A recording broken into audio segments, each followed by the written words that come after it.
Here. Tune in Saturday from 2 to 6 p.m. for the Tickets Special Edition College Football Preview Show with All-American John Jansen and Dennis Fithian. 97.1 The Ticket.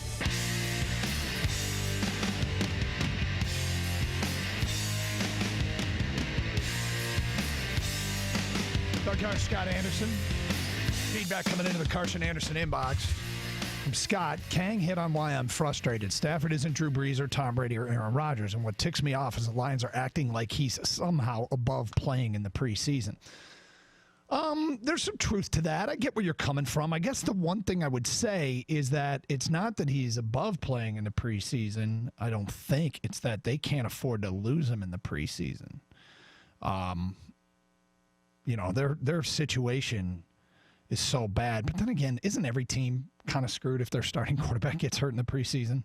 Yep. So, I don't know. I mean, the Lions' situation is worse, but the only way that really is going to matter, to be honest with you, is if, to me, this is my opinion, Stafford getting hurt only really is a problem if this team gets off to a great start and look like they have something to play for.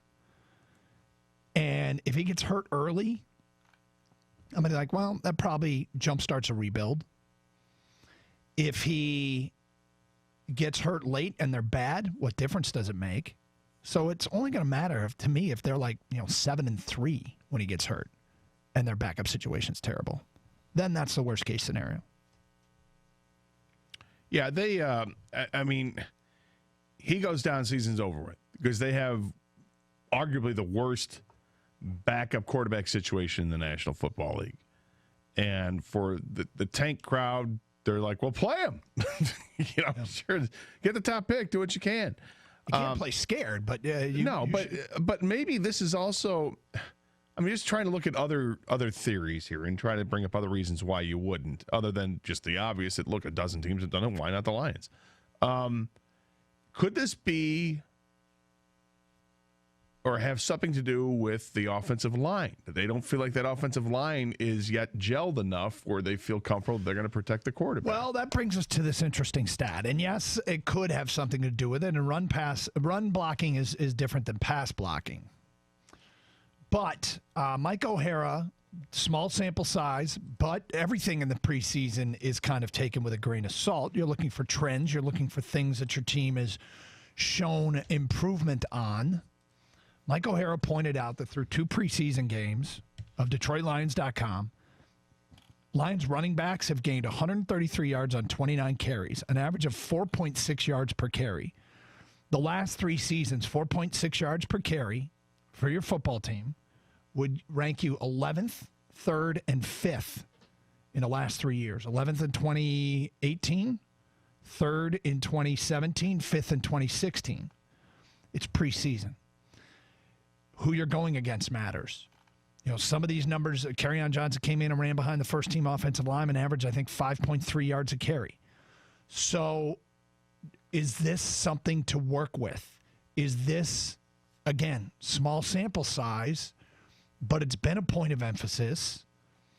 Are we finally going to see some returns that they have an actual run game?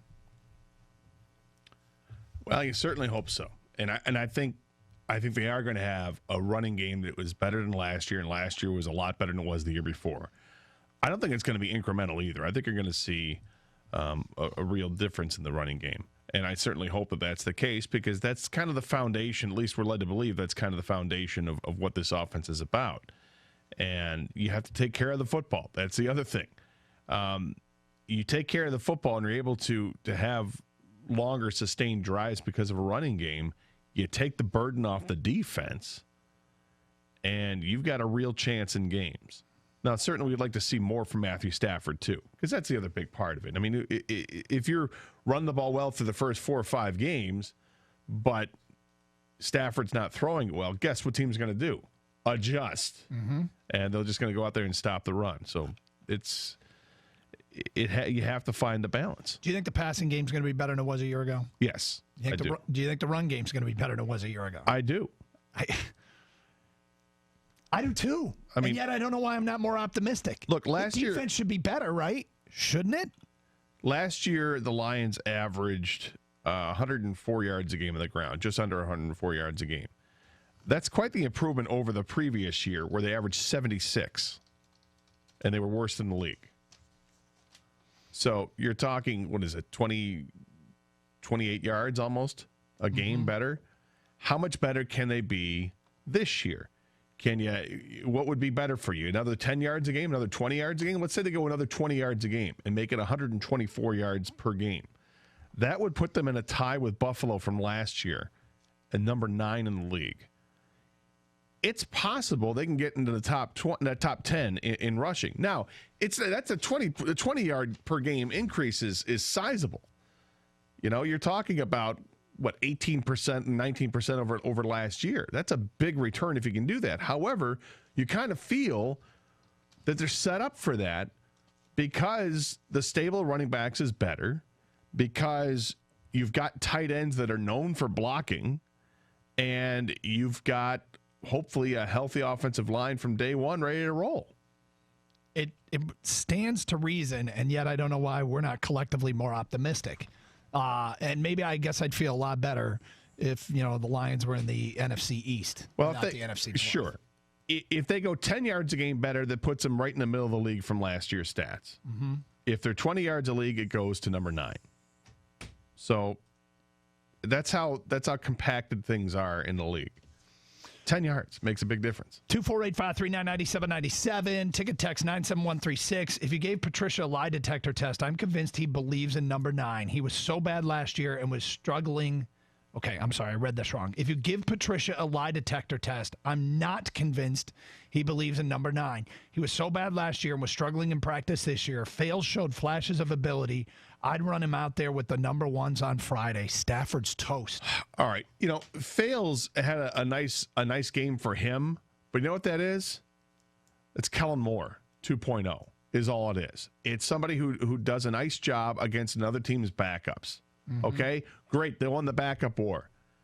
And I'm happy for Fales because he was a lot better in game 2 than he was in game 1. But guess what? Game 1, he was going against second and third string guys, fourth string guys, and he was awful. So the next game he goes against second, third, fourth string guys. Actually, not even second string. He's against third and fourth string guys because he played in the third and fourth quarter, and he was a lot better. Okay, good. So this time around, if I'm the Lions, I'm going to play Stafford a couple series in the game. I am. I don't know if Patricia will, but I think practice will end up dictating whether or not Fales jumps over Josh Johnson or not. Josh Johnson got the shot because they believe in him for being a longer-term solution as a backup over Fales. He only had a few days of practice with the Lions before they throw him in the fire in the first exhibition game. They just signed him. So I think predictably there was going to be some growing pains with Johnson, who wasn't, with this team a week and a half ago. So we'll see what the pecking order is in the game against Buffalo, but I would imagine that it's still going to be Johnson who gets the call after Stafford if Stafford plays. Guys, to me, the Lions have played this perfectly. 2 tough joint practices, sit, normal team practice, play him. Then sit the 4th game. Gives backups more practice, too. I'm 100% satisfied with how they're playing Stafford. By the way, we're talking about this again today because Jimmy Garoppolo was so bad last night.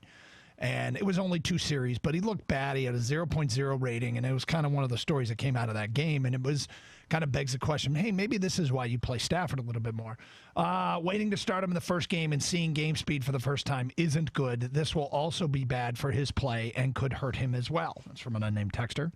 Another one here. Why play Stafford? Under new quarterback role, he's only going to throw the ball 10 times in a game. Mr. Game Management, no more gunslinger.